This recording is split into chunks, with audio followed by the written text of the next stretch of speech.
कधीतरी आपल्या आयुष्यामध्ये असा एक तरी क्षण येतो जेव्हा आपण मनापासून मेहनत करत असतो, प्रामाणिकपणे नाती जपत असतो, पण अचानक एक दिवस आपल्या असं लक्षात येतं, आपण ज्या गोष्टींना आपला आयुष्याचा आधार समजत असतो तीच गोष्ट आपल्या पायाखालची जमीन हलवून गेलेली असते. कधीकधी युद्ध फक्त सीमांवरच होत नसतं, ते आपल्या घरातही होतं, मनातही होतं, विश्वास आणि वास्तव यांच्यामध्येही होत असतं.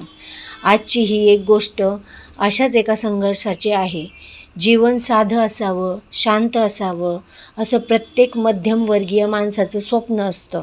रोज सकाळी उठायचं, कामावर जायचं, कुटुंबासाठी काहीतरी कमवायचं. या साध्या चक्रातच आनंद शोधायचा असतो. पण कधीकधी हे साधं आयुष्य अचानक कठीण बनतं, कारण संकट कधीही दार ठोठावून येत नाही. ते शांतपणे आत येतं आणि मग हळूहळू आपल्याला जाणवतं काहीतरी चुकीचं घडत आहे. अशाच काही दिवसापूर्वी आमच्या आयुष्यातही एक वेगळीच परिस्थिती निर्माण झाली. काम चालू होतं, व्यवहार चालू होते, विश्वासही होता, कारण आपल्याला शिकवलं जातं, नाती टिकवली तर व्यवहार आपोआप टिकतात. पण हळूहळू लक्षात यायला लागलं, मंथली हिशोब वेळेवर होत नाही आहे.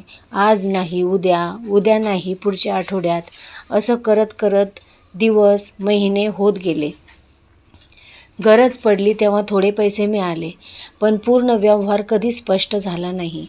मनात प्रश्न निर्माण होऊ लागले, आपण खरंच किती कमावत आहोत? आपण किती खर्च करत आहोत? आपण पुढे सुरक्षित आहोत का? ही गणितं वेळेवर समजली नाही तर आयुष्याचा तोल बिघडतो.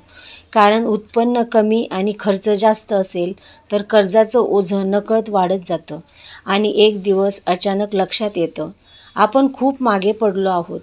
काही लोक मनाने खूप चांगले असतात, ते दुसऱ्यावर पटकन विश्वास ठेवतात, स्वतःपेक्षा दुसऱ्याचा विचार जास्त करतात. पण जग सगळ्यांसाठी सारखं नसतं. कधीकधी हाच विश्वास आपल्याला अडचणीत आणतो. पैसा अशी गोष्ट आहे जी माणसाची नियत बदलू शकतो, हे आपण अनेकदा ऐकलं आहे. पण जेव्हा स्वतःच्या आयुष्यात अनुभवतो तेव्हा त्याची वेदना काही वेगळीच असते. त्या दिवसात घरात एक वेगळाच ताण निर्माण झालेला असतो. बाहेरची परिस्थिती नाजूक, बातम्यांमध्ये संघर्ष, महागाई, अनिश्चित भविष्य आणि त्यातच वैयक्तिक आर्थिक चिंता. पण त्या कठीण काळाने आम्हाला एक धडा नक्कीच शिकवला. भावना महत्त्वाच्या आहेत, पण व्यवहारात स्पष्टता त्याहूनही महत्त्वाची आहे. वेळेवर हिशोब, स्पष्ट बोलणे, आपलं बजेट समजवून घेणं ही सर्वात महत्त्वाची गोष्ट आहे. ही लहान वाटणारी पावलं मोठं संकट टाळू शकतात.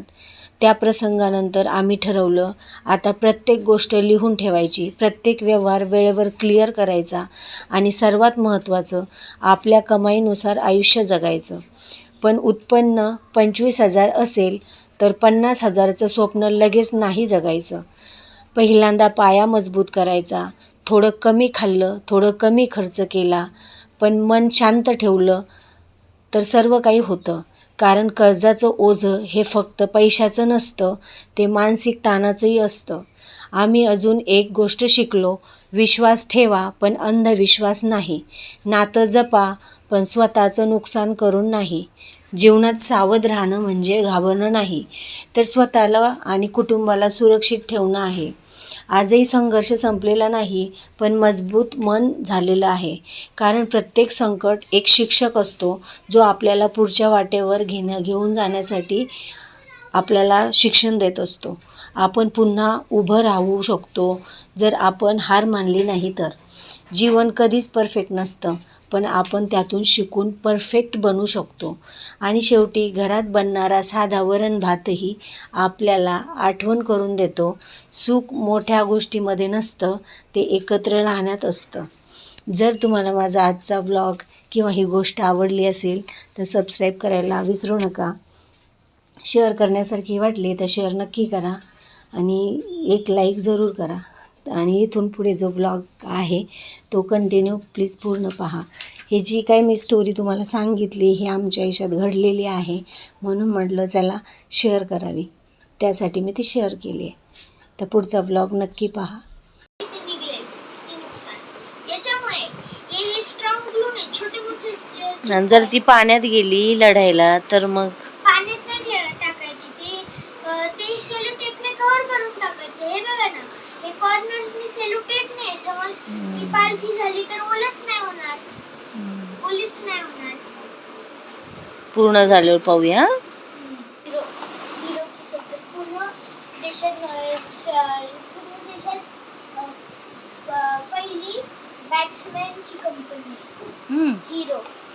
जशी बाईकची कंपनी, एक बाईकची कंपनी आहे. उत्कर्षला ही सायकल वाशीमध्ये घेतलेली आहे, पण ते एव्हरेस्ट दुकानातून मला तर 6,500ची आहे. 4,000 नाही रे बाबा, 6,500ची. याला आधी सपोर्ट होते, ज्यावेळेस याला सपोर्ट व्हील होते, म्हणजे तो त्याला येत नव्हती त्यावेळेस घेतलेली. सपोर्ट व्हील ज्यावेळेस मला 9व्या बर्थडेला ना, बर्थडेच नव्हता माझा, म्हणजे बर्थडे पुढे होता 6 महिने, पण त्यावेळेस पाऊस असतो म्हणून आपण त्याच्या आधीच घेतली.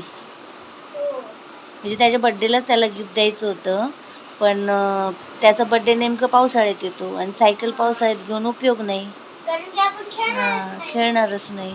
मग त्याचे बाबा म्हटले तुला ॲडव्हान्समध्ये गिफ्ट, आधीच जवळजवळ 5-6 महिने त्याला आधीच गिफ्ट दिलं होतं. 6,500ची घेतली ती वाशीमध्ये. आमचा चष्मा काय नाकावर राहत नाही. मी काय चिडवलं, फक्त म्हटलं चष्मा नाकावर राहत नाही. डोळ्यावर नाही, डोळ्यावर नाही, सॉरी डोळ्यावर नसतो असं मला म्हणायचं. बर, हिरोची सायकल आहे उत्कर्षची. हिरो ही ऍक्च्युली बाईकची कंपनी, माझ्या मामाकडे आहे ना बाईकची कंपनीची हिरो, माहित नाही. विनर काय रे ते, विनर आहे काय? विनर हिरो स्टिकर आहे का? हा स्टिकर आहे. असे एक पूर्ण देशात आणि इंटरनॅशनल पण विकते ही कंपनी. ओके.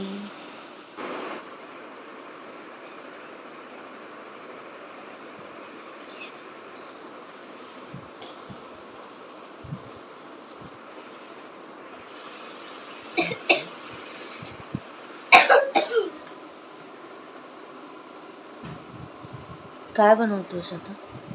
हे आहे एअरक्राफ्ट कॅरियर. हो, एअरक्राफ्ट आता थांबले.